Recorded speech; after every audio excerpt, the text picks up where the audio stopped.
ప్రవేశపెట్టారు. ఈ మాసం అంతా కూడా దేవుని యొక్క సన్నిధి మనకు తోడుగా నడిపించనుగాక.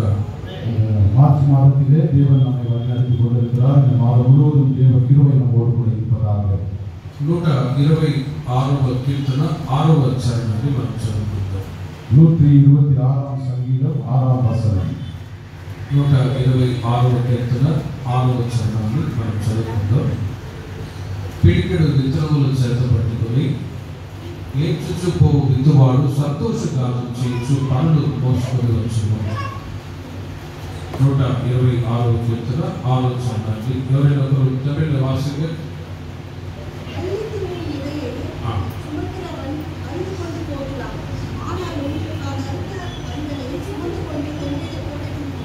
పిడికిడు విత్తనములు చేత పట్టుకొని సిరిదలు విడుదల కైలో పిడుచుకొండు ఏడ్చుచుపో విత్తువాడు సంతోషగానం చేయించు పనులు మోసుకొని వస్తారు. అడుగుకొండు విధించవరు సంతోషమాయ అరుపానికి వెలుగుల పాకురో. ప్రతి సంవత్సరం జూన్ మాసం రాగానే వర్షాకాలం ప్రారంభమవుతుంది. ఒక வருடாந்திரம் ஜூன் மாதம் வரும்பொழுது மழைக்காலம் உண்டாகிறது. ఈ చెన్నైలో అయితే నవంబర్ నుంచి వర్షాలు స్టార్ట్ అవుతాయంట.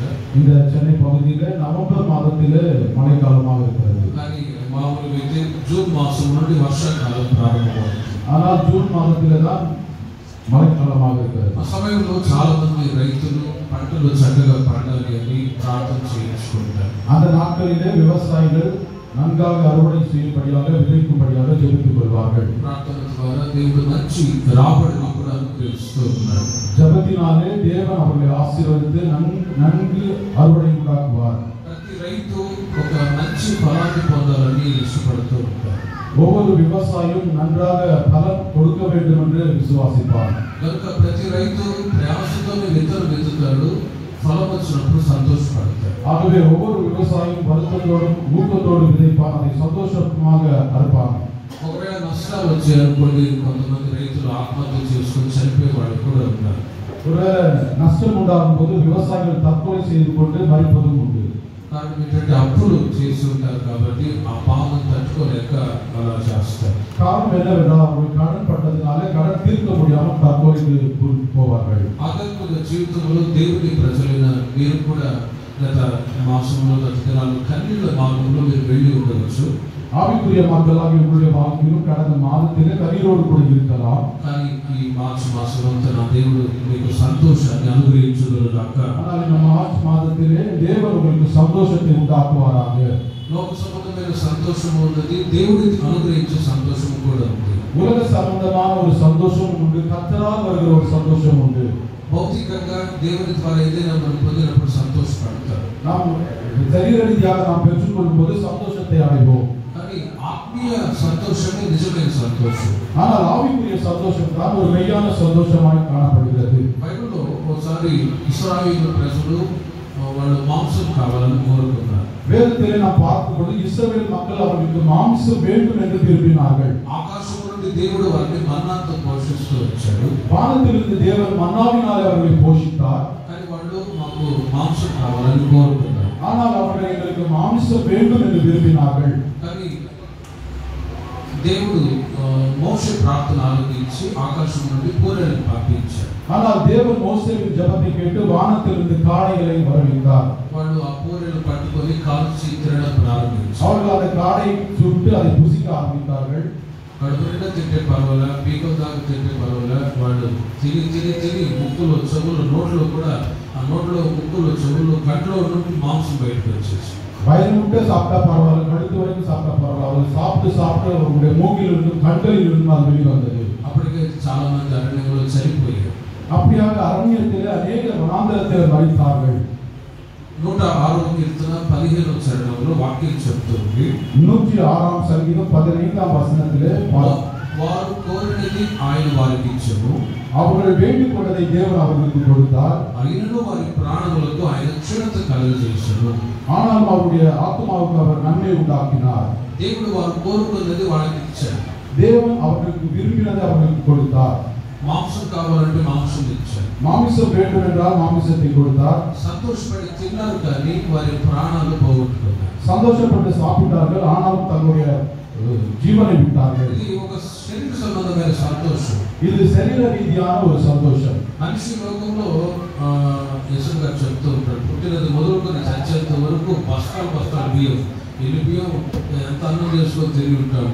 இயேசு அவர்கள் சொல்வார்கள், பிறந்தது முதல் அவர் மரிக்கும் வரைக்கும் எத்தனையோ மூட்டை மூட்டையாக அரிசியை சாப்பிடுவார் என்று. తినే విషయంలో సంతోషపడేవాడు ఉన్నారు. சாப்பிடுகிற விஷயத்திலே சந்தோஷம் அடைவர்கள் உண்டு. కానీ ఇశ్రాయేలు ప్రజలు అధికంగా మాంసాపేక్షలై అరణ్యంలో వాళ్ళు కోరుకొని సంతోషపడ్డారు, కానీ ప్రాణానికి క్షణత కలుగజేశారు. ஆனால் இஸ்ரவேல் மக்கள் அவர்கள் விரும்பி மாம்சத்தை கேட்டார்கள், ஆனால் அவருடைய ஆத்துமாக்கு அது நன்மை உண்டாக்கவில்லை. కాబట్టి ప్రియమైన వారలారా, శరీర సంబంధమైన సంతోషం కంటే ఆత్మ సంబంధమైన సంతోషమే నిజమైన ఆనందం.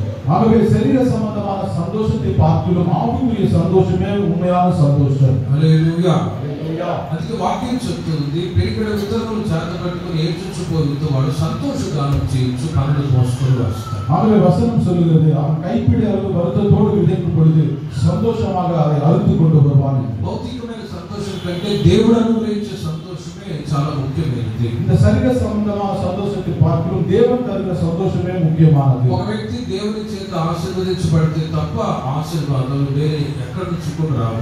ஒரு மனிதன் தேவனாலே ஆசீர்வதிக்கப்பட்டால் ஒழிய வேறு எங்கே இருந்தும் ஆசீர்வாதம் வராது. ప్రభు సామెతల గ్రంథం 10వ అధ్యాయం 22వ వాక్యంలో యెహోవా ఆశీర్వాదము ఐశ్వర్యం ఇచ్చునని రాయబడింది. நீதிமொழிகள் 10:22 கர்த்தருடைய ஆசீர்வாதம் ஐஸ்வரியத்தை உண்டாக்கும் என்று பார்க்கிறோம். నరుల కష్టము చేత ఆ ఆశీర్వాదము ఎక్కువ కాదు అని రాయబడింది. மனிதனுடைய பிரயாசத்தினாலே அந்த ஆசீர்வாதம் அதிகமாக உண்டாகாது. ఈ రోజు వరకు దేవుడు నా కుటుంబాలను ఆశీర్వదిస్తూ ఉన్నాడంటే ఇది దేవుని యొద్ద నుండి వచ్చిన ఆశీర్వాదం. లేదు ఆమె చెప్పండి, ఆమె చెప్పండి. தேவன் கொடுத்த ஆசீர்வாதம் அது தேவனால் உண்டான ஆசீர்வாதம். మనం అనుకుంటాం కష్టపడుతున్నాం, తింటున్నాం, దేవుడు ఎలా ఇస్తాడో అని ఒకవేళ ఆలోచించవచ్చు. நாம நினைக்கலாம், நாம கஷ்டப்படுறோம், சாப்பிடுறோம், தேவன் எப்படியாக ஆசீர்வதித்தார் என்று. దేవుడు మనకు ఆరోగ్యం ఇస్తే తప్ప కష్టపడి పని చేయలేదు. தேவன் நமக்கு ஆரோக்கியத்தை கொடுத்தால் ஒழிய நம்மால் வேலை செய்ய முடியாது. ఆరోగ్యం దేవుని చేతుల్లో ఉంది. ఆరోగ్యం దేవుని కరத்திலே ఉంది. కనుక ఆ ఆరోగ్యాన్ని మీరు ఈ మాసం అంతా దేవుని దగ్గర పొందుకొని మీరు మీ చక్కగా పనులన్నీ కూడా చేసుకొని ఆశీర్వాదకరంగా ఉండనట్లు నా దేవుడు సహాయం చేయను గాక. ஆகவே தேவன் உங்களுக்கு நன்றான சுகத்தை தந்து இந்த மாதம் முழுவதும் தேவன் உங்களை வழிநடத்துவாராக. కనుక దేవుడు తన ప్రజల్ని భౌతికంగా ఆశీర్వదిస్తాడు, రెండవది ఆత్మీయంగా కూడా ఆశీర్వదిస్తాడు. ஆகவே தேவன் தன்னுடைய ஜனங்களை சரீர சம்பந்தமாகவும் ஆவிக்குரிய ரீதியாகவும் ஆசீர்வதிப்பார். దేవుని యొక్క ఆశీర్వాదాలు పొందుకున్నప్పుడు మనం పొందినా పొందకపోయినా ఎల్లవేళలా ప్రభువుని మనం ఆరాధించాలి. தேவனிடத்தில் ஆசீர்வாதத்தை நாம் பெற்றுக்கொண்டாலும் பெற்றுக்கொள்ளாவிட்டாலும் எப்பொழுதும் கர்த்தருக்குள் மகிழ்ந்திருக்க வேண்டும். కానీ ఆత్మీయంగా ప్రతి దుఃఖకరమైన పరిస్థితుల్లో మీరు వెళ్తున్నప్పుడు ఆ తర్వాత సంతోషాన్ని దేవుడు ఇస్తాడు అని మీరు గ్రహించుదురు గాక. ஆகவே ஆவிக்குரிய வாழ்க்கையிலே துக்கத்தோடு நீங்கள் பிரயாணிக்கும் பொழுது தேவன் நல்ல ஒரு சந்தோஷத்தை தருவார் என்று நாம் விசுவாசிக்க வேண்டும். బైబిల్లో కొందరి గురించి మీకు చెప్తాను. வேதத்திலே நாம் சிலரை குறித்து தியானிக்கலாம். యోబు గ్రంథం 1వ అధ్యాయం 21వ వాక్యంలో, யோபு 1ஆம் அதிகாரம் 21ஆம் வசனம். యోబు గురించి మనం చదువుతున్నాము. யோபுவை பற்றி நாம் படிப்போம். యోబు యథార్థవంతుడు, న్యాయవంతుడు, దేవుని యందు భయభక్తులు కలిగి చెడుతనాన్ని విసర్జించినవాడు. யோபு உத்தமனும் சன்மார்க்கனுமாய் துர்காரியங்களை வெறுத்தவனாய் காணப்பட்டான். అతడు ఊజు దేశం అంతట్లో మంచి ఐశ్వర్యవంతుడుగా దేవుని చేత ఆశీర్వదించబడ్డాడు. அவன் ஊசு தேசத்தில் முழுவதுமாக தேவனால் ஆசீர்வதிக்கப்பட்ட மனுஷனாய் காணப்பட்டான். ఆశీర్వాదాలు ఉన్నప్పుడు ఎంత సంతోషంగా ఉన్నాడో ఆలోచించాడు. ஆசீர்வாதம் இருக்கும் பொழுது எவ்வளவாக அவன் சந்தோஷித்தான் என்று யோசியுங்கள். ఆశీర్వాదాలు పొందుకొని క్షేమంగా నడిపించబడుతున్నాడు. సడన్ గా ఆయన జీవితంలో విశ్వాసపు పరిశోధనలు వచ్చాయి. ஆசீர்வாதத்தோடு கூட பயணித்துக் கொண்டு அவருடைய வாழ்க்கையிலே சடுதியாக ஒரு பயங்கரமான துக்கங்கள் உண்டாயிற்று. సాతాను వచ్చి పిల్లల్ని చంపేశాడు. பிசாசானவன் தன்னுடைய பிள்ளைகளை கொன்றான். ఆస్తి నష్టమైపోయింది. அவனுடைய ஆஸ்தி எல்லாம் அழிந்து போனது. అన్నీ కూడా కోల్పోయాడు. எல்லாவற்றையும் இழந்த நிலைமையில் காணப்படுகிறான். అప్పుడు యోబు ఈ మాట అంటాడు. அப்பொழுது யோபு இந்த வார்த்தையை சொல்கிறார். ఒకవైపు శరీరంలో తెచ్చుకుంటే ఆయన చిలపెట్టి తీసుకొని పోకుంటూ ఉన్నాడు. ஒரு புறத்தில் அவருடைய சரீரம் முழுவதும் அழியினதாக அதை சொரித்துக் கொண்டவனாய் இருக்கிறார். అలాంటి పరిస్థితుల్లో యోబు ఒకవేళ దేవునికి విరోధంగా దూషించి మాట్లాడి ఉండవచ్చు. அப்பேற்பட்ட நிலவரத்திலே ஒரு விதமாக யோபு தேவனை தூஷித்திருக்க வேண்டும். ప్రభుని నమ్ముకున్నాను కదా, ఎందుకు ఇలాంటి పరిస్థితి వచ్చింది అని దేవుని త్రోసివేసి ఉండవచ్చు. கர்த்தரை நான் விசுவாசித்தேன், எதற்காக இது நடந்தது என்று தேவனை அவன் வெறுத்திருக்க வேண்டும். కానీ అలా చేయకుండా ஆனால் அவர் அப்படி செய்யாமல் యెహోవా ఇచ్చెను, యెహోవా తీసుకొని పోయిను, యెహోవా నామమునకు స్తుతి కలుగును గాక అని దేవుని ఘనపరిచాడు. கர்த்தர் கொடுத்தார், கர்த்தர் எடுத்தார், கர்த்தருடைய நாமத்திற்கு மகிமை உண்டாவதாக என்று கர்த்தரை துதித்தான். హల్లెలూయా. హల్లెలూయా. ప్రేమికులారా, తన జీవితంలో ఎదురైన ఆ దుఃఖకరమైన పరిస్థితుల్లో యోబు దేవుని స్తుతించాడు. பிரியமானவர்களே, யோபு தன்னுடைய வாழ்க்கையில் நடைபெற்ற அநேக துக்கமான நிலைமையிலும் தேவனை துதித்தார். మనము అలా చేయగలమా? நாம் அமிதமாய் இருப்போமா? ఏదైనా చిన్న నష్టం వస్తే ఒకవేళ సడుగుతుందేమో, కానీ ஒருவேளை நஷ்டம் ஏற்படும் பொழுது நாம் துக்கப்படுவோம். కానీ ఈ మాసంలో మీరు ఎలాంటి కష్టకరమైన పరిస్థితుల్లో మీరు వెళ్ళినా కూడా రాబోయే రోజుల్లో దేవుణ్ణి మనం స్తుతించుదుము గాక. இந்த மாதத்திலே பேர்பட்ட ஒரு சூழ்நிலையில நீங்கள் நடந்து கொண்டிருந்தாலும் தேவனை துதிப்பவர்களாக நீங்கள் மாறுவீர்களாக. దేవుని ఇచ్చాడు, దేవుడే తీసుకున్నాడు. கர்த்தரை கொடுத்தார், கர்த்தர் எடுத்தார். ఆమెతో ఒక సహోదరుడు వాళ్ళ నాన్న చనిపోయాడు. ஒரு நாளிலே ஒரு சகோதரருடைய தகப்பனார் மரித்தார். అతను బాధపడి దేవుడు ఎందుకు ఇలా చేశాడు అని అడిగాడు. அவர் வருத்தப்பட்டு தேவன் ஏன் இப்படி செய்தார் என்று கேட்டார். నేను అన్నాను, ఆయన మందిరానికి వచ్చి ప్రార్థనలో ఉండి తర్వాత హెల్త్ ప్రాబ్లం బట్టి దేవుని దగ్గరికి వెళ్ళిపోయాడు, దాన్ని బట్టి నువ్వు ఎందుకు బాధపడుతావు? அவர் ஆலயத்துக்கு வந்து கொண்டிருந்தார், நன்றாக ஜெபித்துக் கொண்டிருந்தார், கர்த்தருக்குள் மரித்தார், அதற்காக நீ ஏன் வருத்தப்படுறேன்னு கேட்டேன். ఆ తర్వాత సహోదరుడు నెమ్మదిగా ఉన్నాడు అనుకోండి. அதற்கு பிற்பாடு அந்த சகோதரர் அமைதலாக இருந்தார். ఎందుకు ఇలా జరిగింది అని కొన్నిసార్లు మనం అనుకుంటాం. ஏன் இப்படியாக நடந்தது என்று சில நேரத்திலே நாம் நினைப்பது உண்டு. కానీ ఏది జరిగినా దేవుడు మేలుకే చేస్తాడు. హల్లెలూయా. హల్లెలూయా. எது நடந்தாலும் தேவன் நன்மைக்காகவே செய்வார். యోబు తన జీవితంలో అలాంటి విశ్వాసం కలిగినవాడు. யோபு தன்னுடைய வாழ்க்கையிலே அப்பேற்பட்ட ஒரு விசுவாச வாழ்க்கை வாழ்ந்தவர். యోబు గ్రంథం 23వ అధ్యాయం 10వ వాక్యంలో யோபு எழுதின புத்தகம் 23:10 నేను ఇప్పుడు శోధింపబడుచు ఉన్నాను, తర్వాత సువర్ణము వలె మారుదును అంటాడు. நான் இப்போது சோதிக்கப்படுகிறேன், சோதித்த பிற்பாடு பொன்னாக மாறுவேன் என்று சொல்கிறார். అట్టి విశ్వాసం కలిగిన వాడు కాబట్టి దేవుని స్తుతించాడు. அப்பேற்பட்ட விசுவாசம் உடையவனாய் இருந்ததினாலே தேவனை துதித்தார். రాబోయే రోజుల్లో మీరు ప్రతి విషయంలో దేవుని నామాన్ని గణపరచుదురు గాక. வரப்போகிற நாட்களிலே நீங்கள் எல்லா விஷயத்திலும் தேவனை துதிப்பீர்களாக. అప్పుడే మీరు అనుభవించిన దుఃఖానికి ప్రతిగా రెట్టింపు ఆశీర్వాదాలు దేవుడు ఇస్తాడు. அப்பொழுது நீங்கள் அனுபவிக்கிற துக்கத்துக்கு இரட்டத்தனையான ஆசீர்வாதத்தை தேவன் தருவார். 42వ అధ్యాయం 10వ వాక్యంలో యోబు తన స్నేహితుల కొరకు ప్రార్థించిన తర్వాత దేవుడు అతని యొక్క స్థితిని రెండంతలుగా మార్చును రాయబడింది. யோபு 42:10 யோபு தன்னுடைய சகோதரருக்காக சிநேகிதருக்காக ஜெபித்த பொழுது அவனுக்கு இரட்டத்தனையான ஆசீர்வாதத்தை தேவன் கொடுத்தார். ఈ మార్చి మాసం అంతా దేవుడు మిమ్మల్ని రెట్టింపైన ఆశీర్వాదాల చేత తృప్తిపరచును గాక. మార్చి మాసం ముழுவதுமாக தேவன் இரட்டத்தனையான ஆசீர்வாதத்தினாலே உங்களை ஆசீர்வதிப்பாராக. దుఃఖం తర్వాత ఆనందాన్ని దేవుడు ఇస్తాడు. துக்கத்தின் பிற்பாடு ஆனந்தத்தை தேவன் தருவார். కానీ యోబు వలె దేవుణ్ణి మనం ప్రతిసారి స్తుతించాలి. ஆனால் யோபு போல நாம் எப்பொழுதும் தேவனை துதிப்பவர்களாக இருக்க வேண்டும். రెండవదిగా இரண்டாவதாக సమూయేలు మొదటి గ్రంథం 1వ అధ్యాయం 10వ వాక్యాన్ని మీరు చూడండి. 1 சாமுவேல் 1ஆம் அதிகாரம் 10ஆம் வசனம். అక్కడ హన్నా గురించి మనం చదువుతూ ఉన్నాం. அங்கே அன்னாளை குறித்து நாம் வாசிப்போம். హన్నా సంతానం లేకుండా ఆమె కొనసాగుతుంది. அன்னா குழந்தை இல்லாமல் கவலைப்பட்டுக் கொண்டிருந்தார். భర్త ఇంకొక వివాహం చేసుకున్నాడు. தன்னுடைய கணவன் இன்னொரு பெண்ணை திருமணம் செய்து கொண்டார். అప్పుడు పరిస్థితి ఎలా ఉంటుందో ఆలోచించండి. దుఃఖం ఇంకా ఎక్కువైపోయింది. அப்பொழுது நிலவரம் எப்படி இருக்கும்? அவருடைய துக்கம் இன்னும் அதிகமாகி மாறிவிட்டது. సంతానం లేదని ఒక్క ఉద్దేశం చేత ఇంకో పెళ్లి చేసుకున్నాడు. குழந்தை இல்லாததினாலே அவர் இன்னொரு மறுமனையாட்டியை கல்யாணம் பண்ணிக் கொண்டார். ఆమెతో సోదరుడు అలాగే చేశాడు. పిల్లలు లేదని చెప్పి పెళ్లి చేసుకున్నాడు. ஒரு பகுதியில ஒரு சகோதரனும் பிள்ளைகள் இல்லை என்று இன்னொரு திருமணம் செய்து கொண்டார். ఆమెకి 3 ఆడపిల్లలు, మళ్ళా మొదటి ఆమె కూడా ఒక 5-6 సంవత్సరాల తర్వాత మళ్ళీ ఆమెకి 3 పిల్లలు. ఇప్పుడు 6 పిల్లలు సాగుతున్నారు. அவர்களுக்கு ஒரு 3 பெண் குழந்தைகள், அவருடைய முதல் மனைவிக்கும் ஒரு 3 பெண் குழந்தைகள் பிறந்து 6 பிள்ளைகள் உண்டு. ఇప్పుడు వాళ్ళని సాగలేక పార్ట్ టైం జాబ్ చేస్తున్నారు. இப்போ அவங்களை காப்பாற்ற முடியாம அவர் பார்ட் டைம் ஜாப் பண்ணிட்டு இருக்காரு. ఇలా కొందరు పొరపాటు చేస్తూ ఉంటారు. இவ்விதமாக சிலர் தவறுகளை செய்வார்கள். హన్నా ఆమె దుఃఖపడింది.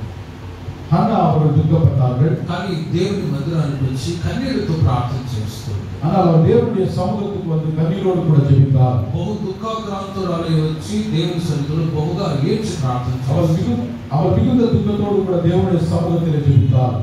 ప్రేమవంతులారా, ఆమె దేవుని మందిరంలో చేసిన ప్రార్థన దేవుడు ఆలకించును. చప్పట్లు కొట్టండి గట్టిగా. பிரியமானவர்களே, அவர் தேவனுடைய சமூகத்திலே செய்த ஜெபத்தை தேவன் கேட்டார். అక్కడ ఏడ్చి ప్రార్థిస్తూ ఉన్నప్పుడు అక్కడ ఉండే ఏలి కూడా వచ్చి ఎందుకమ్మా నువ్వు మధుతోటి ప్రార్థన చేస్తూ ఉన్నావా అని అడిగాడు.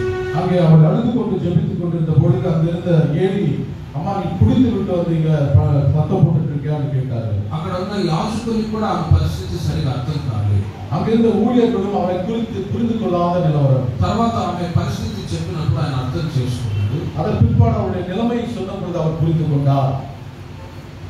దేవుని యొక్క మాట సేవకుని ద్వారా పలుకబడుతుంది.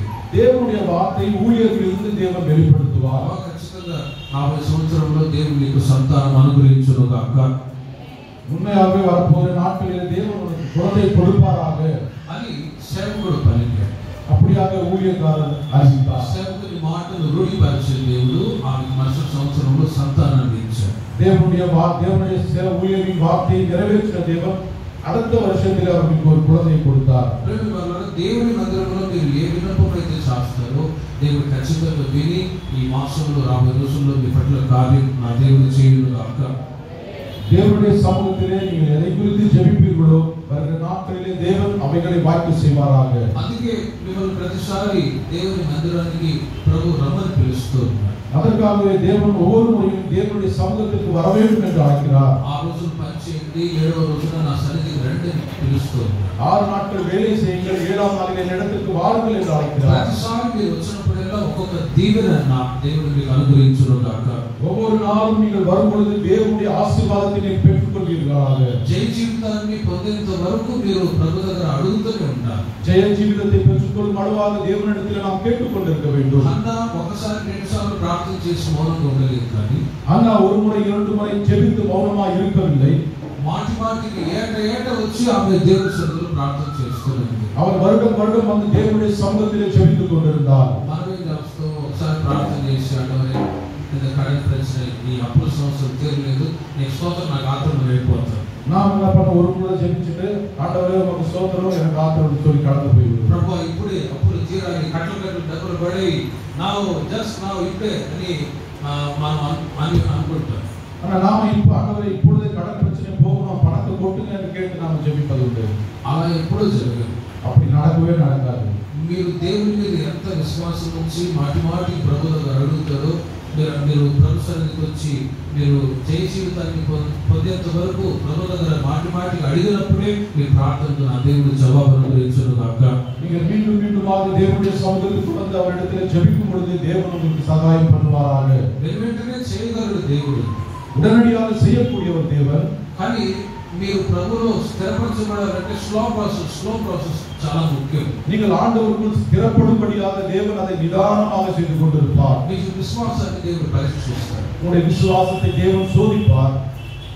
ప్రకటన గ్రంథం 12వ అధ్యాయం 5వ వాక్యంలో 12:5 వచనం, అన్న జయ జీవితాన్ని పొందేంత వరకు ఏట దేవుని మందిరానికి వచ్చి ప్రార్థన చేస్తూనే ఉన్నారు. ஹன்னா ஜெய ஜீவித்தை பெற்றுக்கொள்ளும்படியாக வருடம் வருடம் தேவனுடைய சமூகத்துக்கு வந்து ஜெபித்துக் கொண்டிருந்தார். మగ శిశువు పెట్టాడు, அவருக்கு ஒரு ஆண் குழந்தை பிறந்தது. సమూయేలు పేరు పెట్టాడు.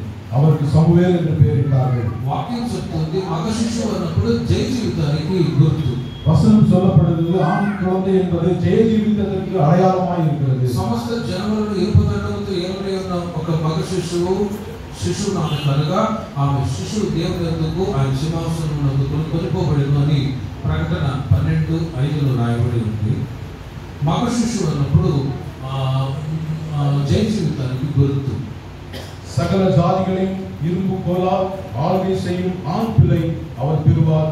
அவருடைய பிள்ளை தேவனிடத்திற்கு அவருடைய సింహాసనத்திற்கு எடுத்துக் கொள்ளப்படும். మీరు జయ జీవితాన్ని ప్రభు మీకు అనుగ్రహించేంత వరకు ఇలాగే దేవుని మందిరానికి వచ్చి మీరు ప్రార్థన చేయుదురుగాక. பிரியமானவர்களே, நீங்கள் ஜெய ஜீவத்தை பெற்றுக்கொள்ளும்படியாக இவ்விதமாக தேவனுடைய சமூகத்தில் வந்து நாம் ஜெபிக்க வேண்டும். అప్పుడే మీకున్న సమస్యలన్నిటిలో నుంచి నా దేవుడు విడుదల చేయుదురుగాక. அப்பொழுதே உங்களுக்கு இருக்கிற பிரச்சனையிலிருந்து தேவன் விடுதலை தருவாராக. సంతానం లేకపోతే నా దేవుడు మీకు సంతానం అనుగ్రహించునుగాక. குழந்தைகள் இல்லாமல் இருந்தால் தேவன் உங்களுக்கு குழந்தைகளை கொடுப்பாராக. ఏ విషయంలో మీరు అపజయాలు పాలయ్యారో అపజయాలన్నీ దేవుడు ఈ మాసంలో జయముగా మార్చునుగాక. எந்த விஷயத்திலே நீங்கள் தோல்வி அடைந்து கொண்டிருக்கிறீர்களோ அந்த காரியத்திலே தேவன் உங்களுக்கு ஜெயத்தை உண்டாக்குவாராக. ప్రతిసారి ఇలా ప్రార్థన అన్నప్పుడు దేవుని మందిరానికి ఖచ్చితంగా మీరు రావాలి. ஆகவே விதமான கூட்டங்கள் நடைபெறும் பொழுது விதமாக நீங்கள் அனைவரும் கலந்து கொள்ள வேண்டும். ఆయన సన్నిధికి వచ్చి అన్నా ప్రార్థించినప్పుడు జయ జీవితాన్ని దేవుడు ఇచ్చాడు. அவருடைய சந்நிதிக்கு வந்து அண்ணா ஜெபித்த பொழுது அவருக்கு ஜெய ஜீவிதத்தை கொடுத்தார். ఈ మాసంలో ప్రతి విషయంలో నా దేవుడు మీకు విజయం అనుగ్రహించుదురుగాక. இந்த మాసத்திலே உங்களுடைய வாழ்க்கையில எல்லா காரியத்திலும் தேவன் ஜெயத்தை கொடுப்பாராக. పిల్లలు యవనస్తుల పరీక్షలో నా దేవుడు ఈ మాసంలో విజయం అనుగ్రహించుదురుగాక. வாலிபர்களின் எக்ஸாமினேஷன்ல தேவன் ஜெயத்தை கொடுப்பாராக. కన్నిటిని నాట్యముగా దేవుడు మార్చుదురుగాక. கண்ணீரை கழிப்பாக தேவன் மாற்றுவாராக. సమూయేలు మొదటి గ్రంథం 30వ అధ్యాయం 4వ వాక్యాన్ని చూడండి. మూడో మాట మీకు చెప్తాను. 1 సాముయేలు 30వ అధికారం 14వ వచనం. 4వ వచనం. అక్కడ దావీదు ఓసారి సిక్లాగ్ అనే స్థలంలో ఉన్నాడు. அங்கே தாவீது ஒரு இடத்துல இருந்தார். శత్రువులు వచ్చి వాళ్ళని వాళ్ళ భార్య పిల్లల్ని చెరలో తీసుకొని వెళ్ళిపోయారు. சத்துருக்கள் வந்து அவருடைய மனைவி பிள்ளைகளும் சிறைப்பிடித்துக் கொண்டு போனார்கள். సమూయేలు మొదటి గ్రంథం 30వ అధ్యాయం ఇంటికి వెళ్ళిన తర్వాత చదువుకోండి. சாமுவேல் எழுதின 30వ అధ్యాయాన్ని మీరు வீட்டுக்கு போய் வாசியுங்கள். చాలా విషయాలు క్లుప్తంగా నేను చెప్తున్నాను. అనేక కార్యములు ఉంటే సిలవற்றை உங்களோடு கூட அறிவிக்கிறேன். దావీదు అతని యొక్క అనుచరులు ఒక చోట కూడుకొని ఉన్నారు. దావీదు அவனோடு கூட தன்னுடைய சேனை ஒரு இடத்துல கூடினார்கள். తర్వాత వాళ్ళు వేరే చోటుకు వెళ్ళిపోయారు.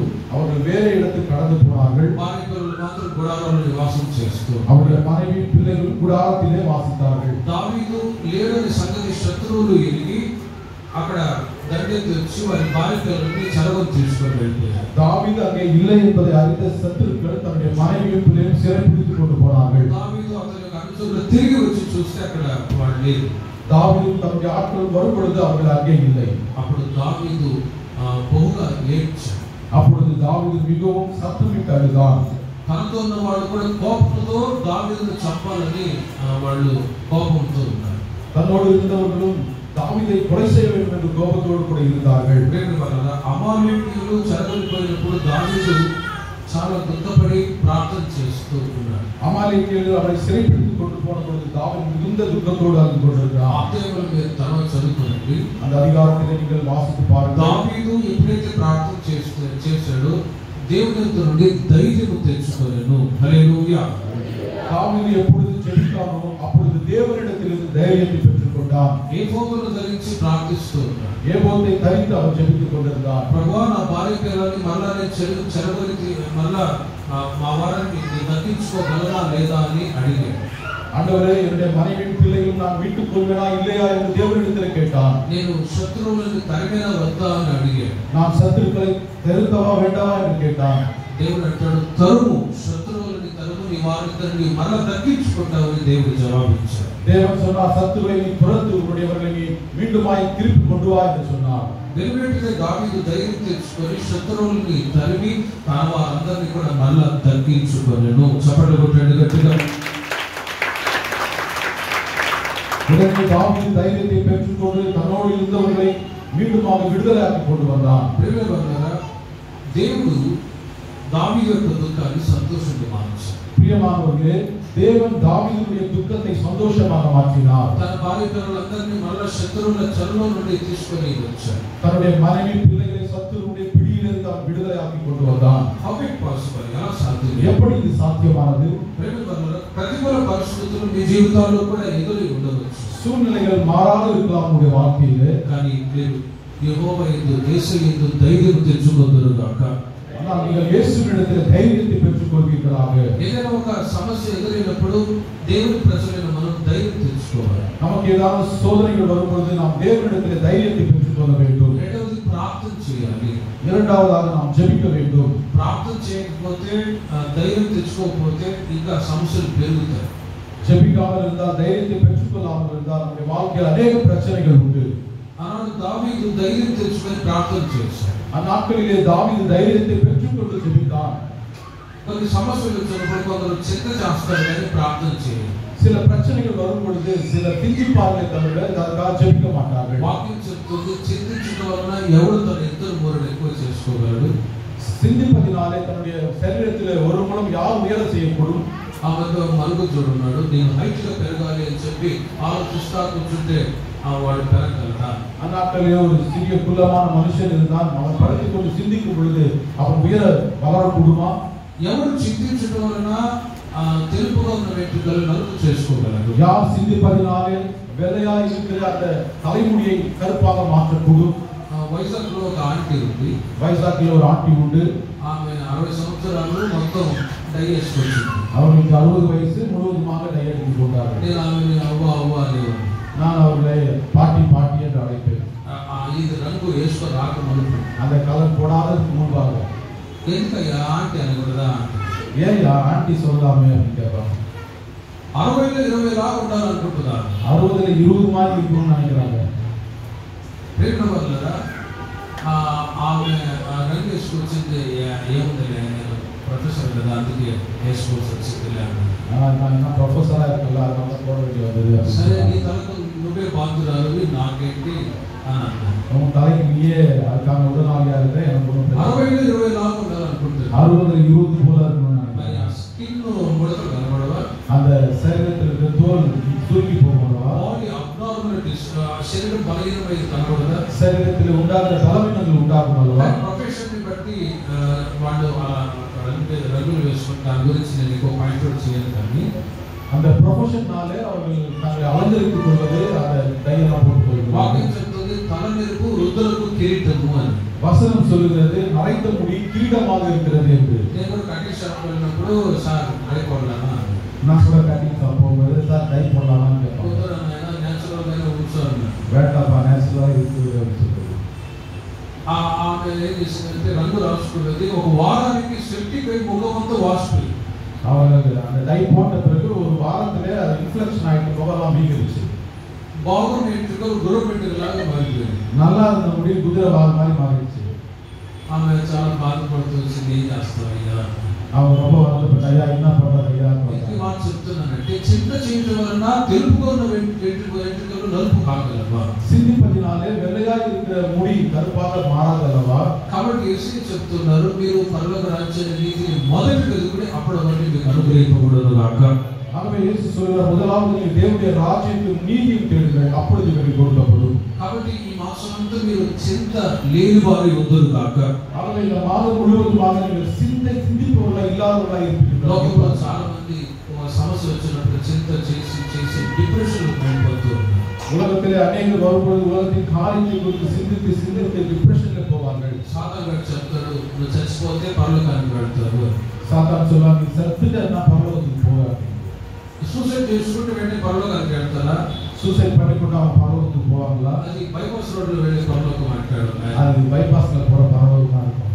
మనము అలా కాకుండా కష్టాలు వచ్చినా, నిందలు వచ్చినా, అవమానాలు వచ్చినా రాజమార్గంలో మనం వెళుదుము గాక. చప్పట్లు కొట్టండి గట్టి. நாம் அப்படி கிடையாது, கஷ்டங்களானாலும் ராஜ மார்க்கத்திலே பிரயாணிப்பவர்களாக இருப்போமாக. ఈ మాసంలో దుఃఖకరమైన పరిస్థితుల్లో వెళ్తున్నప్పుడు ప్రతిసారి ప్రభు దగ్గర మీరు ప్రార్థించి చూడండి, నా దేవుడు మీకున్న కష్టాలన్నింటిలో నుంచి విడుదల చేయుదురు గాక. ஆகவே இந்த மாதத்திலே துக்கத்தோடு பிரயாணித்துக் கொண்டிருக்கிற உங்களுடைய வாழ்க்கையிலே நீங்கள் கர்த்தரிடத்தில் ஜெபித்து பாருங்கள், கர்த்தர் பெரிய காரியங்களை செய்வார். ఏదైనా ఒక ఫెయిల్యూర్ వచ్చిందనుకోండి, దాంట్లో కూడా మీరు అధైర్యపడకుండా ధైర్యంగా ఉండాలని ప్రభు కోరుచున్నారు. ஏதாவது ஒரு காரியத்திலே நஷ்டம் உண்டாகும் போது, ஃபெயிலியர் ஆகும்போது அதை குறித்து நீங்கள் வருத்தப்படாமல் தேவனிடத்தில் ஜெபியுங்கள். నేను నగరంలో సేవ చేస్తున్నప్పుడు ఓ సహోదరుడు డిస్ట్రిక్ట్ వెళ్తే హిందూస్ అంటారు, అప్పుడప్పుడు నగరానికి వచ్చేవాడు. வீட்டுக்கு ஒரு ஜாம் பண்ணிக்கலாம். நான் நகரி பகுதியில் முடிவு பண்ணிட்டு இருக்கும்போது அங்கே ஒரு பிரதர் வந்து ஐயா வீட்டுக்கு வந்து ஜெபிக்க என்று கேட்டுக்கொண்டார்கள். అతనికి పెళ్లి అయింది, భార్య పిల్లలు ఉన్నారు, జాబ్ లేదు. அவருக்கு திருமணமானது, மனைவி பிள்ளைகள் உண்டு, சரியான வேலை கிடையாது. ప్రార్థన ప్రార్థన చేస్తూ ఉండేవాడు. కుటుంబంలో వాళ్ళకు అప్పులు ఎక్కువైపోయాయి. அவர் ஜெபிப்பவர்கள் அவருடைய குடும்பத்திலே கடன் பிரச்சனைகள் அதிகமாகிவிட்டது. ఒకసారి మధ్యాహ్నం అతను సూసైడ్ చేసుకొని చనిపోయాడు. ஒரு நாள் மத்தியானத்திலே அவர் சூசைட் செய்து கொண்டு மரித்தார். ఆశ్చర్యం ఏంటంటే அங்கே ஆச்சரியமானது என்னவென்றால் నెక్స్ట్ డేనే ఆయనకి పోలీస్ జాబ్కి అపాయింట్మెంట్ లెటర్ వచ్చిందండి. அது நடந்த மறுநாளிலே அவருக்கு போலீஸ் வேலைக்காக அப்பாயின்மெண்ட் வந்தது.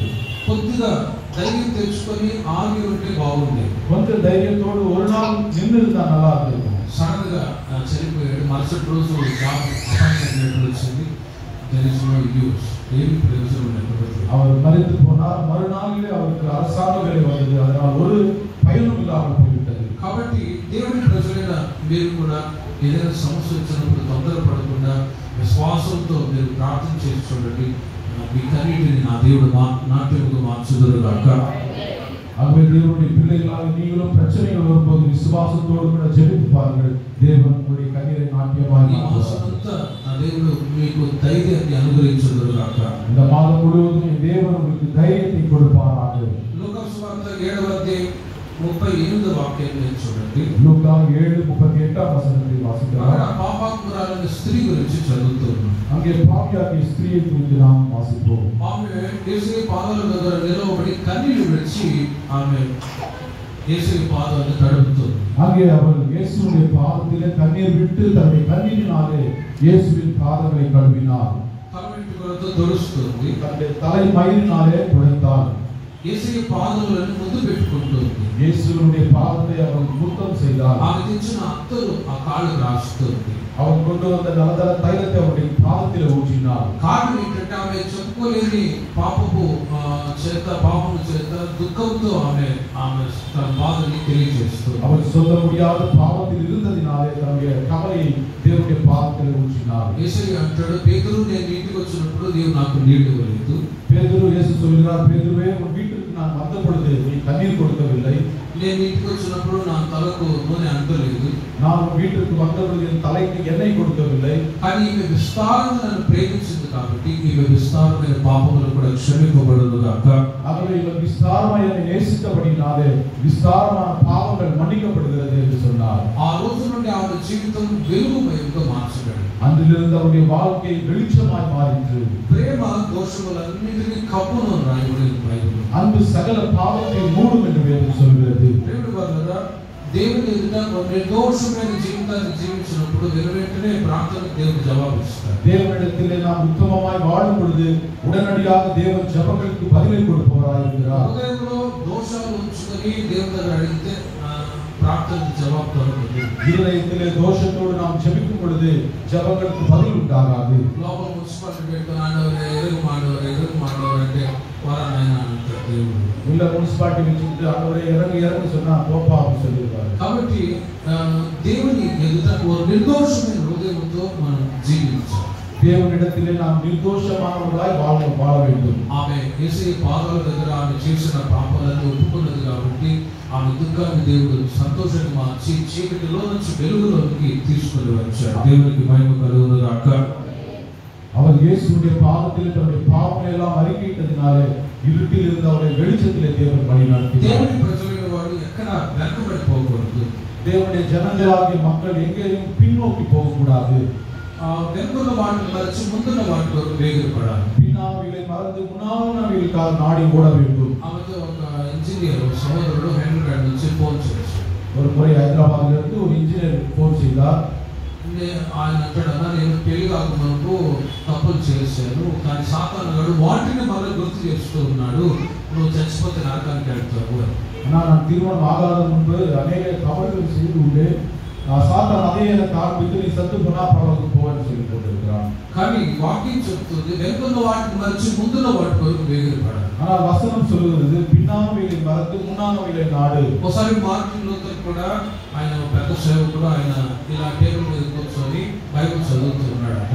ஒரு முறை மார்ட்டின் லூதர் என்ற தேவ மனிதன் விதமாக வேதத்தை வாசித்துக் கொண்டிருந்தார். పక్కన నోట్ బుక్లు ఉన్నాయి, రెడ్ ఇంక్ బ్లాక్ ఇంక్ కూడా ఉందట. பக்கத்திலே அவர் இடத்துல ரெட் இங்கும் ப்ளூ இங்கும் இருந்தது. పెన్స్ కూడా ఉన్నాయి. ఇక్కడ పెన్నులు பெண் அநேக பெண்கள் உண்டு. సాతాను గాడు వచ్చి ప్రభు నమ్మకములకు చేసిన పాపాలన్నీ ఒక్కొక్కటి బ్లూ మీద బ్లాక్ ఇంక్ మీద తీసుకొని ఆ పెన్నుతో రాసి ముందు షీట్ మీద పెడుతున్నాడు, టేబుల్ మీద పెడుతున్నాడు, షీట్లు రాసి. சாத்தான் என்ன பண்ண அந்த பிளாக் பென்னினாலே அவருடைய பாவம் எல்லாவற்றையும் எழுதி அந்த டேபிள் மேல வைத்துக் கொண்டிருந்தான். వెంటనే ఏం చేశాడంటే రెడ్డింగ్ తీసుకొని మొత్తం ఆ పేపర్ల మీద పోసాడు. உடனடியாக அந்த ரெட் மையை எடுத்து அந்த பேப்பர் மேல ஊற்றினார். మరి సాధారణంగా యేసుక్రీస్తు ఎప్పుడో నా పాపాలని ఆయన తన రక్తం చేత శుద్ధి చేశాడు. சாத்தானே இயேசு கிறிஸ்து தன்னுடைய ரத்தத்தினாலே எல்லா பாவங்களையும் சுத்திகரித்தார் என்று சொன்னார். మరలా వీటిని ఎందుకు గుర్తు చేస్తావు, పో అని తరిమేశాడు. மீண்டுமாக எதற்கு இதை ஞாபகப்படுத்துகிறாய், போ என்று சொல்லிட்டார். సాధారణంగా ఏం చేస్తాడంటే ప్రభు నమ్మకమరుపు చేసిన పాపాలన్నీ గుర్తు చేసి నరకానికి వెళ్ళేటట్లు మళ్ళా ప్రేరేపిస్తాడు. சாத்தான் முன்பு செய்த பாவங்களை மீண்டுமாக அதை தெரியப்படுத்தி நரகத்துக்கு நோக்கி நடத்தி கொண்டிருப்பார். ఎప్పుడో ప్రభు నమ్మకం ప్రారంభంలోనే మన పాపాలని క్షమించి వేశాడు. இயேசு கிறிஸ்து ஆண்டவரை நாம் நம்பின பொழுது ஆரம்பத்தில் நம்முடைய பாவங்களை எல்லாவற்றையும் மன்னித்து விட்டார். మరలా చీకట్లో వెళ్ళకుండా నూతనమైన మార్గంలో ప్రభు నడిపిస్తున్నాడు. மீண்டும் மீண்டுமாக அந்த பாவ இருளிலே போகாதபடி வெளிச்சத்திலே தேவன் நம்மை நடத்தி கொண்டிருக்கிறார். నిర్దోషమైన హృదయాన్ని ప్రతి ఒక్కరూ కాచుకొందురుగాక. ఉత్తమమైన இருதயத்தை நாம் காத்துக் கொள்வோமாக. హృదయ శుద్ధి గల వారు ధన్యులు, వారు దేవుని చూస్తారు. இருதயத்திலே சுத்தமுள்ளவர்கள் பாக்கியவான்கள், அவர்கள் தேவனை தரிசிப்பார்கள் என்று హృదయ శుద్ధితో మనం ఉన్నప్పుడు మీరు దేవుని దగ్గర ఏ కార్యమైతే అడుగుతారో ఈ మాసంలో వాటన్నిటిని నా దేవుడు సఫలపరచునుగాక. இருதயத்திலே சுத்தத்தோடு கூட நீங்கள் தேவனிடத்தில் கேட்பவைகளை தேவன் இந்த மாதத்திலே உங்களுக்கு கொடுப்பாராக. எபிரேயருக்கு ராసిన పత్రిక 5వ అధ్యాయం 7వ వాక్యం. எபிரேயருக்கு எழுதின புத்தகம் 5వ அதிகாரம் 7వ వచనం. చివరిగా యేసుక్రీస్తు కూడా ఆయన కన్నీళ్లు విడిచాడు. இயேசு கிறிஸ்துவும் அவர் கண்ணீர் விட்டார் என்று பார்க்கிறோம். శరీరధారియున్న దినములలో அவர் శరీరமாய் சந்தித்துக் கொண்டிருந்த நாட்களிலே మహారోధులతో కన్నీళ్లతో ఆయన మొరపెడుతూ ఉన్నారు. அவர் மிகுந்த வேதனையோடு கண்ணீரோடு கூட ஜெபித்தார். తండ్రి, ఈ సర్వలోక ప్రజల పాప భారాన్ని నేను మోయాలి కదా. ஆண்டவரே, இந்த சர்வலோகத்தின் பாவத்தை நாம் சுமக்க வேண்டும் அல்லவா? ఇది నా వల్ల కాదు అనే ఒక బాధ, இது என்னால் முடியாது என்கிற ஒரு வேதனை. ఉదాహరణకి ఒక ఇంట్లో ఎవరైనా ఒకరు తప్పు చేసి జైల్లో ఉంటే అందరూ సంతోషంగా ఉంటారా, దుఃఖంతో ఉంటారా చెప్పండి? உதாரணமாக ஒரு தவறு செய்து ஜெயிலில் இருக்கும்போது சந்தோஷப்படுவோமா, துக்கத்தோடு இருப்போமா? బాధతోనే ఉంటారు, கவலையோடு இருப்போம். ఒకరు చేసిన పాపభారాన్ని, అందరూ చేసిన పాపభారాన్ని యేసుక్రీస్తు గారు కల్వారి శిలువలో మోసారు. ஒருவன் செய்த பாவம், எல்லா மக்களும் செய்த பாவத்தை கல்வாரியிலே இயேசு கிறிஸ்து சுமந்தார். రెండవ వల్ల యేసుక్రీస్తు గెత్సెమనే తోటలో ప్రార్థిస్తున్నప్పుడు ఆయన ఎదుట సర్వలోక ప్రజలు చేసినటువంటి పాపభారం అనే పాత్ర పెట్టబడింది. இயேசு கிறிஸ்து கெத்செமனே வனத்தில் ஜெபித்த பொழுது சர்வலோக ஜனங்கள் செய்த பாவத்தின் பாத்திரம் அவர் முன்பாக வைக்கப்பட்டது. తండ్రి, నీ చిత్తమైతే ఈ పాత్రని తొలగించు, అయినా నా ఇష్టం కాదు, నీ చిత్తమే సిద్ధించును గాక. ஆண்டவரே, உம்முடைய சித்தமானால் இந்த பாத்திரத்தை என்னிடத்திலிருந்து அகற்றும், ஆனாலும் என் சித்தம் அல்ல, உம் சித்தத்தை நிறைவேற்றும். మహారోధంతో కన్నీళ్లతో గెత్సెమనే తోటలో ప్రార్థిస్తున్నారు. மகா வேதனையோடு கூட கெத்செமனே வனத்தில் அவர் ஜெபித்துக் கொண்டிருந்தார். మనవితో ప్రార్థిస్తున్నారు. கண்ணீரோடு ஜெபித்தார். మనం ఆయన రాజ్యంలో ఉండాలనే ఉద్దేశంతో ప్రార్థిస్తున్నారు. நாம் அவருடைய ராஜ்யத்திலே இருக்க வேண்டும் என்று அவர் ஜெபித்துக் கொண்டிருந்தார். అందుకని ఈ రోజున ఈ మార్గంలో ప్రభు మనల్ని తీసుకొచ్చాడు. ஆகவே தேவன் நம்மை இந்த வழியிலே நடத்தி యేసుక్రీస్తు கொண்டிருக்கிறார். కల్వారి శిలువలో మన కొరకే ప్రాణం పెట్టారు. இயேசு கிறிஸ்து கல்வாரி சிலுவையிலே நமக்காக தம்முடைய ஜீவனை கொடுத்தார். ఆ తర్వాత జరిగిన శిలువలో ప్రాణం పెట్టినప్పుడు జరిగిన కార్యం ఏంటంటే భూకంపం వచ్చింది. దేవాలయ శిఖరం 2 భాగాలుగా విభాగింపబడ్డాయి. அவர் மரித்த பொழுது அந்த நிலநடுக்கம் உண்டாயிற்று. மத்திய அந்த சிலை கிழிக்கப்பட்டது, திரை கிழிக்கப்பட்டது. 2 విభాగాలుగా దేవాలయం చెరిగిపోయింది. అంటే నూతనమైన జీవము కలిగిన మార్గాన్ని మన కొరకు ప్రభు ఏర్పాటు చేశారు. தேவாலயத்தில் இருந்த அந்த திரை கிழிக்கப்பட்டு புதிய ஏற்பாட்டின் சபையாக நமக்காக அவர் பிரித்தெடுத்தார். అందుకనే క్రైస్తవం అంటే మతం కాదు, కానీ మార్గం. ஆகவே கிறிஸ்தவம் என்பது மதம் அல்ல, அது ஒரு மார்க்கம். యేసుక్రీస్తు మన కొరకే కల్వారి శిలువలో ప్రాణం పెట్టడం ద్వారా మనకు మార్గాన్ని చూపించి ఈ మార్గంలోకి తీసుకొచ్చారు. இயேசு கிறிஸ்து நமக்காக கல்வாரியிலே ஜீவன் கொடுத்ததினாலே அதனாலே ஒரு மார்க்கத்தை காண்பித்து நம்மை நடத்தி ఆయన கொண்டிருக்கிறார். కల్వారి శిలువలో గెత్సెమనే తోటలో ప్రార్థించిన ఆ కన్నీటి ప్రార్థన ద్వారా ఈ రోజున మన బ్రతుకుగా మార్చబడ్డాయి. చప్పట్లు కొట్టండి గట్టిగా. ஆகவே அவர் கல்வாரியிலே கெத்செமனே வனத்திலே ஜெபித்த பொழுது அந்த ஜெபத்தின் மூலமாக நம்மை தேவன் வழி நடத்தி கொண்டிருக்கிறார். హెబ్రీయులకు రాసిన పత్రిక 12వ అధ్యాయం 2వ వాక్యాన్ని మీరు చూడండి. హెబ్రీయులు 12 2వ వచనத்தை வாசிக்கலாம். ఆయన తన ఎదుట ఉంచబడిన ఆనందము కొరకై అనే మాట రాయబడింది. அவரிடத்திலே வைக்கப்பட்ட மிகுந்த சந்தோஷத்தின் நிமித்தமாக எழுதப்பட்டிருக்கிறது. యేసుక్రీస్తు కల్వారి శిలువలో ప్రాణం పెట్టేటప్పుడు శ్రమ అనుభవిస్తున్నప్పుడు యేసుక్రీస్తు కల్వారిలో జీవனை கொடுக்கும் பொழுது கஷ்டங்களை படும் பொழுது ఆయన ఎదుట ఒక ఆనందం ఉన్నది. அவரிடத்திலே ஒரு மிகுந்த சந்தோஷம் உண்டாயிற்று. ఆనందం ఏంటంటే మనమే ఆ ఆనందమై ఉన్నాము. அந்த சந்தோஷம் நாமே அந்த சந்தோஷமாய் இருக்கிறோம். మనల్ని ముందుగా ఆయన చూసి సంతోషపడి మన మీద ప్రాణం పెట్టాడు. அவர் நம்மை பார்த்து நம்மை சந்தோஷிக்கும்படியாக நமக்காக జీవனை கொடுத்தார். కొత్త నిబంధన సంఘం కొరకు కొత్త నిబంధన సంఘాన్ని ముందుగా ఆయన చూశాడు. புதிய ஏற்பாட்டின் சபையை அவர் முன்பதாக அறிந்து கொண்டிருக்கிறார். నేను ఇప్పుడు చనిపోతాను, நான் இப்பொழுது மரித்து விடுவேன். మూడవ దినాన మరణాన్ని జయించి నేను తండ్రి వద్దకు వెళ్తాను. நான் மூன்றாம் நாள் உயிரோடு இருந்து பிதாவின் இடத்திலே சேருவேன். కొత్త నిబంధన సంఘం స్థాపింపబడుతుంది. புதிய ஏற்பாட்டின் சபை துவங்கப்படும். ఈ కొత్త నిబంధన సంఘమే ప్రభువు చూస్తున్నటువంటి ఆనందం. இந்த புதிய ஏற்பாட்டின் சபையை தேவன் பார்க்கிற ஒரு சந்தோஷமாய் இருக்கிறது. మనం పరలోక రాజ్యంలో ఉండడమే ప్రభు కోరుచున్న ఆనందం. நாம் பரலோகத்தில் இருப்பதே தேவன் விரும்புகிற மிகுந்த சந்தோஷம். యేసుక్రీస్తు ఆయన మహారోదనతో కన్నీళ్లతో గెత్సెమనే తోటలో ప్రార్థన చేశారు. యేసుక్రీస్తు அவர் மிகவும் வேதனையோடு கெத்செமனே வனத்தில் ஜெபித்துக் கொண்டிருந்தார். కనుక ప్రేమ వల్ల ఈ రోజు మనం ఈ స్థితిలోకి రాగలిగాం. ஆகவே இந்நாளிலே நாம் இந்த நிலைமையிலே இருக்கிறோம். ప్రభు నమ్ముకొని సంఘంలో మీరు దేవుని ప్రజలుగా కొనసాగేటట్లు దేవుడు సహాయం చేశారు. கர்த்தரை விசுவாசித்து தேவனுடைய சபையிலே சபையாயிருக்க தேவன் உதவி செய்து శిలువ கொண்டிருக்கிறார். మరణం ఒక అపజయం అయితే சிலுவை மரணம் ஒரு அபஜயமாய் இருந்தாலும் మరణ పునరుత్థానం అది మనకు జయాన్ని ఇస్తుంది. அந்த மரித்து உயிர்த்தெழுந்ததினாலே அந்த ஜெய ஜீவிதத்தை தேவன் கொடுக்கிறார். అందుకే ఈ కీవర్డ్ మన we preach Christ resurrected. నేను పునరుత్థానుడైన క్రీస్తును ప్రకటిస్తున్నామని. ஆகவே இந்த வேதத்தில் எழுதப்பட்டது போல நாங்கள் உயிர்த்தெழுந்த இயேசுவை அறிவித்துக் கொண்டிருக்கிறோம். ఆయన పునరుత్థానం అవడం ద్వారా మన జీవితాలు ప్రభువులో కొనసాగుతూ ఉన్నాయి. அவர் உயிர் தெழுந்ததினாலே அவருக்குள்ளாய் நாம் வழி நடத்தி கொண்டிருக்கிறோம். ఆయన కన్నీరు విడిచి చేసిన ప్రార్థన ద్వారా మనం పరలోక రాజ్యానికి వెళ్ళే మార్గాన్ని ప్రభు చూపాడు. அவர் కన్నీరు విడిచి జెబితదినాலே పరలోకத்திற்கு செல்லக்கூடிய வழியை தேவன் நமக்கு கொடுத்திருக்கிறார். హల్లెలూయా హల్లెలూయా. ప్రియమైన దేవుడు మనకి ఇచ్చిన ఈ సహవాసాన్ని తలంచుకుంటూ ఉన్నాడు. ஆகவே தேவன் நமக்கு கொடுத்த இந்த சபை ஐக்கியத்தை நாம் சிந்தித்துக் கொண்டிருக்க வேண்டும். ఈ రోజు మనం కూడా కన్నీరు విడిచి ఏడ్చి ప్రార్థన చేయాలి. இந்நாளிலே நாம் கண்ணீர் விட்டு ஜெபத்திலே தரித்திருக்க வேண்டும். యెరూషలేము కుమార్తెలారా నా కొరకు కాదు మీ కొరకు మీ పిల్లల కొరకు ఏడవడి అని యేసు చెప్పారు. எருசலேம் குமார்த்திகளே எனக்காக அல்ல உங்களுக்காகவும் உங்களுடைய பிள்ளைகளுக்காகவும் நீங்கள் கண்ணீர் விடுங்கள் என்று சொன்னார். యేసయ్య కన్నీరు విడిచాడు, తద్వారా మన జీవితాల్లో రక్షణలోకి వచ్చాయి. இயேசு கண்ணீர் விட்டார், அதனாலே நமக்கு ஒரு ரட்சிப்பு உண்டாயிற்று. ఇప్పుడు మనము మన పిల్లల క్షేమాన్ని కోరి ఏడవాలి. நாமும் நம்முடைய பிள்ளைகளின் క్షేమத்துக்காக கண்ணீர் விட வேண்டும். రాబోయే రోజుల్లో పరిస్థితులు ఎలా ఉంటాయో తెలియదు. வரப்போகிற நாட்களிலே காலங்கள் எப்படியா இருக்கும் என்று தெரியாது. ఎక్కడో కరోనా అనుకుంటే మన దగ్గరికి వచ్చింది.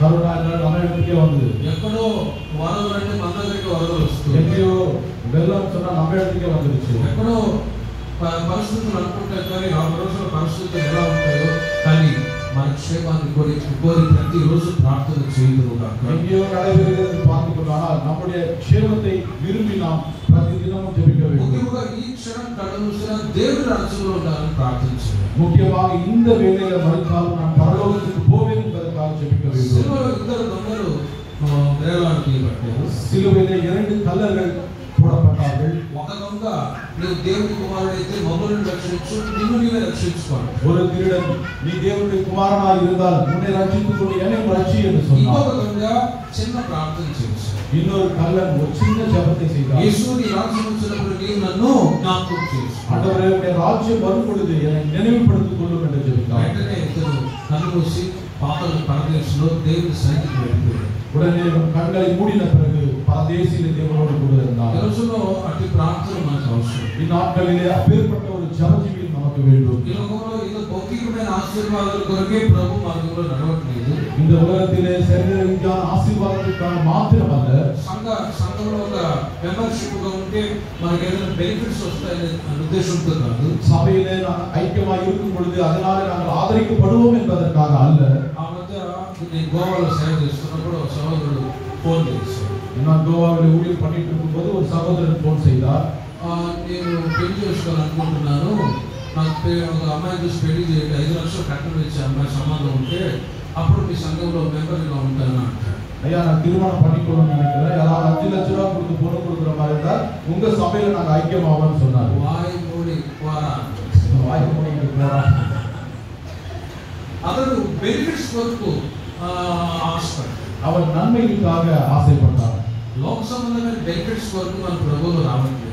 உலக ரீதியான ஆசீர்வாதங்களுக்காக தேவனிடத்துல வரக்கூடாது. మనము మన పిల్లలు మన సంఘం దేవుని రాజ్యంలో ఉండాలి. நாமும் நம்முடைய பிள்ளைகளும் நம்முடைய சபையும் தேவனுடைய ராஜ்யத்தில் இருக்க வேண்டும். ఆ తపంతో ఈ రోజుల్లో మనం ప్రభువుకి రాకడానికి సిద్ధపడదుము గాక. அந்த வாஞ்சையோடு கூட கர்த்தருடைய வருகைக்காய் நாம் ஆயத்தமாவோமாக. ప్రార్థన చేసుకుందాం, ஜெபிக்கலாம். విన్న వాక్యాన్ని బట్టి ఒక 2 నిమిషాలు అందరూ ప్రార్థన చేసుకుని ఈ కూడికని మనం ముగించుకుందాం. கேட்ட வசனத்திற்காக ஒரு 2 நிமிடங்கள் ஜெபிப்போம். పీడిన ఇతరులు చేత పెట్టుకొని ఏడ్చుకుపోతూ వాడు సంతోష గానం చేయించు పనులు మోసుకొని వచ్చాడు. கைப்பிடியாலும் விதை விதைப்போர் கண்ணீரோடு விதைக்கிறவன் சந்தோஷமாயதை அறுப்பான் என்று பார்க்கிறோம். విన్న వాక్యం ఒక్కసారి తలంచండి, అందరూ కళ్ళు మూయండి. கேட்ட வசனத்தை தியானிக்கலாம். అందరూ విన్న వాక్యాన్ని ధ్యానించండి. கேட்ட வசனத்தை நாம் தியானிப்போம். ప్రభువా, నా దుఃఖం సంతోషంగా మారాలి. கர்த்தாவே, இந்த துக்கம் சந்தோஷமாய் மாறட்டும். యోబు జీవితంలో దేవుని యొక్క ఆశీర్వాదాలు ఉన్నాయి, తర్వాత శ్రమలు కూడా వచ్చాయి. யோபுவின் வாழ்க்கையிலே தேவனுடைய ஆசீர்வாதங்கள் உண்டு, அதன் பிற்பாடு அநேக துக்கங்களும் உண்டு. కానీ దుఃఖకరమైన పరిస్థితుల్లో యోబు దేవుని స్తుతించాడు. ஆனால் துக்கமான நிலவரத்திலே யோபு தேவனை துதித்தார். అట్టి మనసును నాకు దయచేయమని అడిగాడు. அப்பேற்பட்ட மனதை எனக்கும் தாரும். యెహోవా ఇచ్చాడు, యెహోవా తీసుకున్నాడు, ఆయన నామానికి స్తుతి కలుగును గాక అని దేవుని స్తుతించాడు. கர்த்தர் கொடுத்தார், கர்த்தர் எடுத்துக்கொண்டார், கர்த்தருக்கே மகிமை உண்டாவதாக என்று துதிப்போமாக. అన్నా జయ జీవితం పొందేంత వరకు దేవుని మందిరాన్ని విడవక ప్రార్థన చేస్తూనే ఉంది. அண்ணா ஜெய ஜீவிதத்தை பெற்றுக்கொள்ளும் அளவு தேவனுடைய சபையை விட்டு விடாமல் ஜெபித்துக் கொண்டிருந்தார். ఇక్కడ మీరు చేసే ప్రార్థన ద్వారా ఈ మాసమంతా దేవుడు విజయం అనుగ్రహించుదురు గాక. அப்பேற்பட்ட ஜெபத்தை நீங்கள் செய்யும் பொழுது இந்த மாதத்தில் தேவன் ஜெயத்தை கொடுப்பாராக. ఏ విషయాల్లో మీకు జయం కావాలో అడగండి. எந்த விஷயத்தில் உங்களுக்கு ஜெயம் வேண்டும் என்று கேட்டுக்கொள்ளுங்கள். జయ జీవితాన్ని ఇచ్చేంత వరకు ప్రభు దగ్గర అడుగుతూనే ఉంది. ஜெய ஜீவிதத்தை பெற்றுக்கொள்ளும் அளவு தேவனிடத்தில் கேட்டுக்கொண்டிருப்போம். మీరు ప్రార్థించండి, ఖచ్చితంగా దేవుని మందిర ఆవరణలో ఉంటున్న వేడు చేత నా దేవుడు తృప్తిపరచుదురు గాక. நீங்கள் ஜெபியுங்கள், தேவ சமூகத்தில் இருக்கிற நன்மையினாலே உங்களை திருப்திப்படுத்துவாராக. దావీదు అతని యొక్క భార్య పిల్లలు చెరగలిపోయారు. தாவீதும் தன்னுடைய மனைவி பிள்ளைகளும் சிறைப்பிடிக்கப்பட்டு போனார்கள். అతనితో ఉన్న అనుచరుల యొక్క భార్య పిల్లలు కూడా చెరగలి తీసుకొని వెళ్ళిపోయారు శత్రువులు. அவரோடு இந்த ஆட்களின் மனைவி பிள்ளைகளும் சிறைப்பிடித்துக் கொண்டு போகப்பட்டார்கள். అప్పుడు దావీదు అతని అనుచరులు బిగ్గరగా ఏడ్చారు. தாவீதுனுடைய அனுசரியார்களும் சத்தமிட்டு அழுதார்கள், ప్రార్థించారు, ஜெபித்தார்கள். మా వారందరినీ మేము దక్కించుకుంటామా అని యెహోవా దగ్గర విచారణ చేశారు. எங்களுடையவர்களை நாங்கள் காப்பாற்றிக் கொள்வோமா என்று தேவனிடத்தில் அவர்கள் விண்ணப்பம் செய்தார்கள். దేవుడు వెనువెంటనే జవాబిచ్చాడు. శత్రువులను తరిమి తమ వారందరినీ కూడా మరలా దక్కించుకున్నారు. தேவன் உடனடியாக பகலை கொழுத்து சத்துருக்களை துரத்தி தன்னுடையவர்களை பெற்றுக் கொள்ளும்படியாக தேவன் உதவி ఈ செய்தார். సమయంలో మీరు కూడా ప్రభువునందు ధైర్యం తెచ్చుకోవాలి. இந்நேரத்தில் நீங்களும் தேவனிடத்தில் தைரியத்தை பெற்றுக் கொள்ளுங்கள். మీరు ప్రార్థించినప్పుడు పోగొట్టుకున్న ఆశీర్వాదాలన్నీ ఈ రోజున నా దేవుడు మీకు అనుగ్రహించునుగాక. நீங்கள் ஜெபிக்கும் பொழுது இழந்த எல்லா நன்மையும் தேவன் இந்த நாளிலே கொடுப்பாராக. ప్రార్థించండి. ప్రభువా, పోగొట్టుకున్న ఆశీర్వాదాలన్నీ మరలా నాకు రావాలి. ஆண்டவரே, தொலைத்துக் கொண்ட ஆசீர்வாதங்களை மீண்டுமாய் பெற்றுக் கொள்ள வேண்டும். పోగొట్టుకున్న ఆత్మీయ అనుభవాలన్నీ మరలా దయచేయమని అడగండి. இழந்து போன ஆவிக்குரிய வாழ்க்கையை மீண்டும் பெற்றுக் கொள்ள வேண்டும். పాపాత్మురాలైన స్త్రీ కన్నీళ్లతో ప్రార్థన చేస్తుంది. பாவியாகிய ஸ்திரீ கண்ணீரோடு ஜெபித்தது போல ప్రేమ దోషములన్నిటినీ కప్పును. அங்கு சகல பாவத்தையும் மூடும் என்று பார்க்கிறோம். యేసయ్య మనల్ని ప్రేమించి మన పాపాలను క్షమించి వేశాడు. இயேசு நம்மை நேசித்து நம்முடைய பாவங்களை எல்லாவற்றையும் மன்னித்தார். దుఃఖాన్ని దేవుడు సంతోషంగా మార్చాడు. அவருடைய துக்கத்தை தேவன் சந்தோஷமாய் மாற்றினார். మన జీవితం వెలిగించబడింది. அவருடைய வாழ்க்கை வெளிச்சமாய் மாறினார். మరలా చీకటి రాకుండా ఆమె తన జీవితాన్ని కాపాడుకుంటూ மீண்டுமாக இருள் அவருடைய வாழ்க்கையில வராதபடி அவர் காத்துக் கொண்டார். ప్రార్థన చేస్తూ, ప్రభు, ఎక్కడ నేను ఆత్మీయంగా వెనకబడిపోకూడదు నాయన.